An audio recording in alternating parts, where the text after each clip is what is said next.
بعد بشي بس خو ته راغلی یم کنې نه چې ستا خوا ته راغلی یم دا صحیح ده ما دې راغلی ما ته چې دا والي به تل لګي چې خوا راوړي زه راغلی یم بابا ستا خوا نه راغلم په خپله ته زما خوا ته ولې راځې تا زه اوس ګاډي کې اچ شوم ته به ما سره لاړ شي هلته به شپه وکړو مخ راوړی دلته به شپه نه کوې لا مخ به جوړ خو بیا زما الله ته پوس کوي که نه دلته به شپه نه کوې ته به هلته وتې زه په سپنج کې پروت یم او ته په ځمکه پروت یې لا بس خبره کوي نو زه خفه کېږم زه خفه کېږم خو ما خفه کېږم خو بیا هلته وده شه هلته هر څه شته برابر دی هر څه برابر دی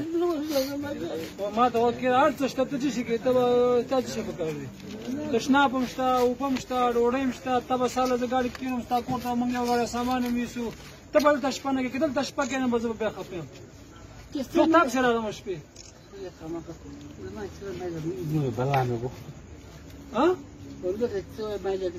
هر څه له زه در کوم ما زه دونه روپۍ راسره دي چې د کوټې روپۍ راسره دي نو خو مه شو او چې زو بس پاتې